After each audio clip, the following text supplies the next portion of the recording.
Hi నమస్తే welcome to Myra media. నేను మీ కేవీఆర్. తెలంగాణలో రేవంత్ రెడ్డి ప్రతిష్టాత్మకంగా చేపట్టిన 6 గ్యారంటీల అమలుకు సంబంధించి ప్రజాపాలన దరఖాస్తులు నిన్న రోడ్ల మీద ప్రత్యక్షం అవడం తెలంగాణలో కలకలం రేపింది.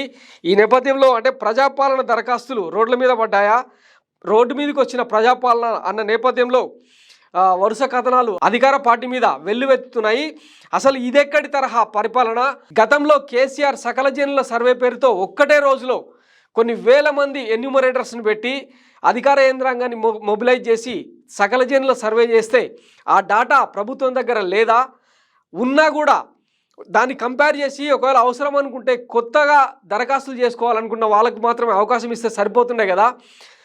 పైగా ప్రజాపాలన దరఖాస్తుల మీద ఆధార్ కార్డు నెంబర్లు, తెల్ల రేషన్ కార్డు నెంబర్లు ప్లస్ మొబైల్ నెంబర్లను పెట్టడం, కొంతమంది తెలిసి తెలియని తనంతో తమ అకౌంట్ నెంబర్లతో సహా పాస్బుక్ ఫోటోలను కూడా పెట్టడం కలకలం రేపింది. ఈ నేపథ్యంలో డేటా బ్రీచ్ అయితే పరిస్థితి ఏంటి?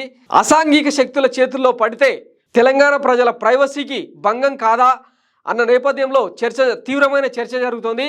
ఇదే విషయాన్ని డిప్యూటీ సీఎం మల్లు భట్టి విక్రమార్క ముందుంచితే ఆ డాటా బ్రీచ్ ఏముంది, ఊరంతా పంచినప్పుడు రోడ్డు మీద కనపడకపోతే ఏడ కనిపిస్తాయి నీకు?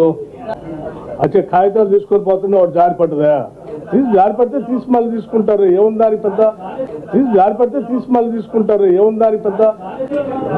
జారీ చేస్తా ఉంటే అప్లికేషన్ లో జారి పడితే తీసుకుంటారు. మళ్ళీ ఆ జారి పడ్డదాన్ని మీరెవరైనా తీసుకొని వాట్సాప్ లో సర్క్యులేట్ చేస్తా అంటే ఇట్స్ అప్ టు యు.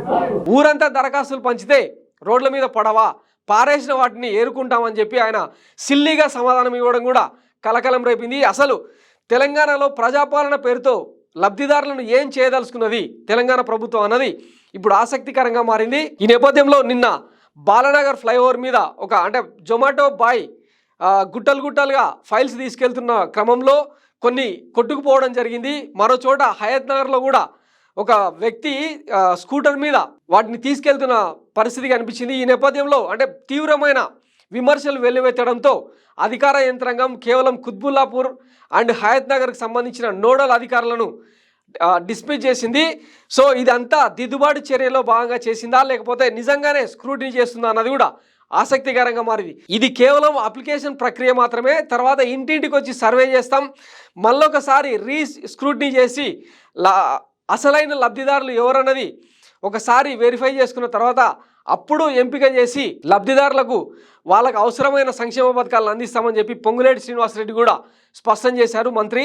దీని మీద ఒక ఉపసంఘాన్ని ఏర్పాటు చేసి కాంగ్రెస్ అంటేనే కాలయాపనలు చేసే, కాంగ్రెస్ అంటేనే కమిటీల పేరుతో కాలయాపన చేస్తుందన్న ముద్ర గతంలో ఉంది. గతంలో తెలంగాణ విభజన సందర్భంలో శ్రీకృష్ణ కమిటీ వేసి ఎన్ని రోజులు సాగదీశారో చూసాం కదా. మళ్ళీ అట్లాంటి పరిస్థితులే తెలంగాణలో ఏర్పడతాయా? ఇప్పటికిప్పుడు తెలంగాణలో సంక్షేమ పథకాలు అమలయ్యే ఆస్కారమే లేదన్న చర్చ తీవ్రంగా జరుగుతుంది. ఇప్పటికే క్రెడిట్ కావాల్సిన రైతు బంధు చాలామంది లబ్ధిదారులకు రైతుల ఖాతాల్లో జమ కాలేదు. కేవలం ఎకరం లోపు ఉన్న రైతులకు మాత్రమే వేసినట్టు అధికార పార్టీ చెప్తున్నా కూడా చాలామంది రైతులు తమ ఖాతాల్లో పడలేదని చెప్పి గగ్గోలు పెడుతున్నారు. మరోవైపు తెలంగాణలో క్రాప్ హాలిడేస్ కూడా పెరిగిపోతున్నాయి.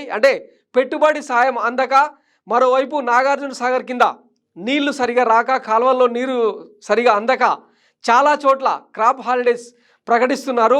ఈ నేపథ్యంలో అసలు తెలంగాణలో మార్పు వచ్చింది సరే, కానీ ప్రజల్లో, రైతాంగంలో మాత్రం ఆ మార్పు ఎక్కడా కనిపిస్తలేదని చెప్పి తీవ్రమైన చర్చ జరుగుతుంది. దీని మీద కాంగ్రెస్ సర్కార్ ఏం చేయబోతుంది అన్నది చూడాలి. Thanks for watching Myra media. నేను మీ KVR, signing off. Thank you.